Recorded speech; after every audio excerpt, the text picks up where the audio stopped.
Shabbat Shalom. Shabbat Shalom.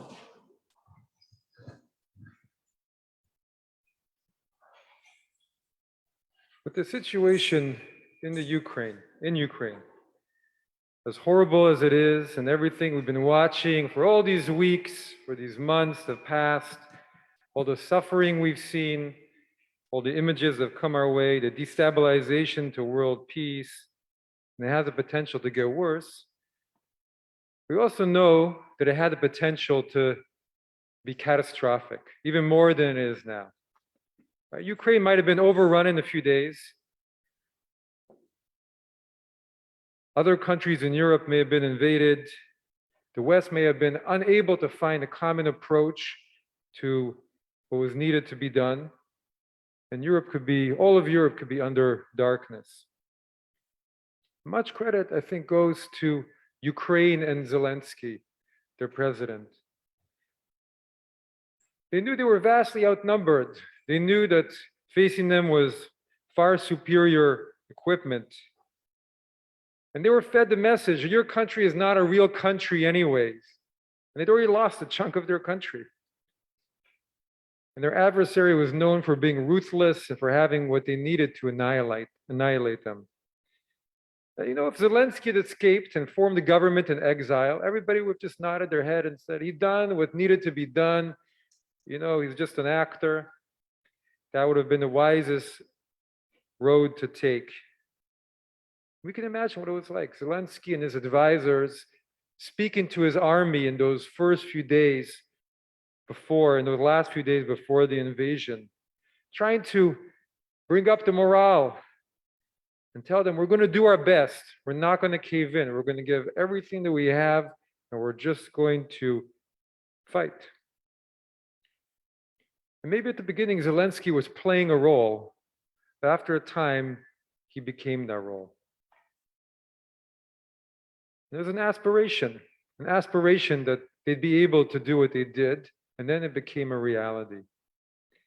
So this morning in our parsha, Kiddushim Tihiyu, you shall be holy, for I, the Lord your God, am holy. Right, this is the very central focus of all of our scriptures, and it's actually the middle itself of the Torah. It's the very middle of the Torah. If you open up the Torah in the middle, this is what you get. You shall be holy.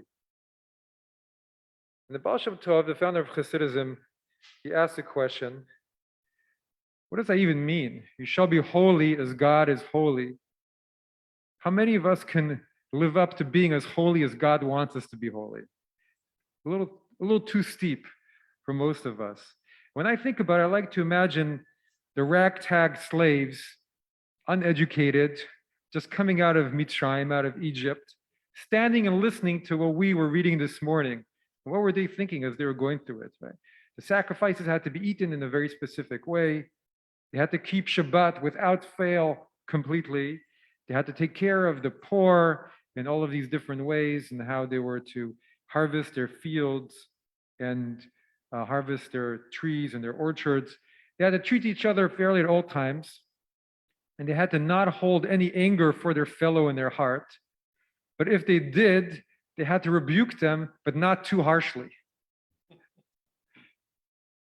They were to treat strangers as citizens and to love their neighbor as themselves. Be honest in every way in business. What were they thinking? So the Baal Shem Tov says, well, if the Torah and God wants us to aim for the highest, at least they know we'll do something, we'll go somewhere.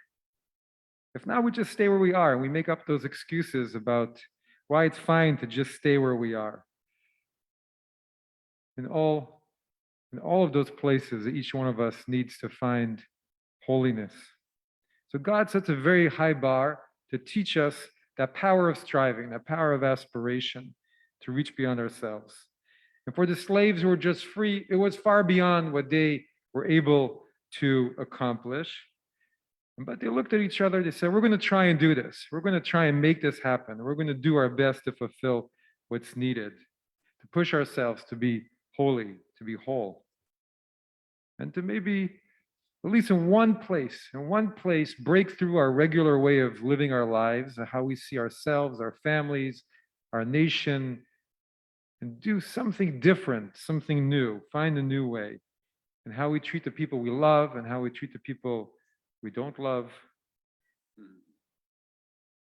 Maybe this is what it means to be a hero, to be willing to try that, to be willing to go to a new place, right? If we're told to get to the highest, at least we go somewhere. And if we aim for the highest, at least we go somewhere. We reach beyond ourselves. If we go back to the situation in Ukraine, right, Zelensky and his leadership, what did they decide? They decided not to run away, but to be present with the situation that was before them, to be wholly present, holy, both holies present, and to put all of themselves. And they're inspired. And then amazing things can happen. And this is the final part of the Baal Shem Tov's teaching, which is when we give of our best, when we aspire, however far we get, that striving opens up a space within ourselves for something greater to come in. It opens up the door for something amazing to happen, for the divine to come in. And then it becomes a whole new ballpark. But it's all about the aspiration. The power of the aspiration opens something else up, and then that something else, the door is open for the divine to come in. And that's why the Torah tells us to be holy. And perhaps that's why at the end of every verse it says, I am the Lord your God. Because if we aspire to open ourselves, to try that one thing, and we're opening the door for a far greater power than ourselves to come in and help us. Because doors are shut until they're open. And now we all think Zelensky, what a hero he was, what a hero he is. But it wasn't obvious at the beginning of all of it. And I remember seeing an op-ed that said at the beginning of all of it, Zelensky out of his depth. Didn't take long for that op-ed to come off the homepage. But when we read such an impossible list of laws, we think about all that's demanded. Be holy as the Lord your God is holy.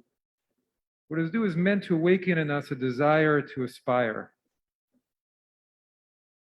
To aspire, on one hand, within our own being, to create a more harmonious self within our own being, to create a more harmonious world for everyone, and to break out of at least one paradigm, even when it feels impossible. And how do we do it? We do it by the force of our prayers, the force of our will, the force of our singing, to open up just a little space that allows for something else to come in. We've all been swept away in that story of what's happening in that part of the world. So why does God ask us to be holy?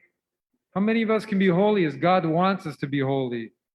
Just to do our best, to give it our all, to even take one real step forward and not accept the status quo. And to live always putting one foot into the unknown, one foot into the holy, one foot into a truer version of ourselves and our world. Shabbat Shalom.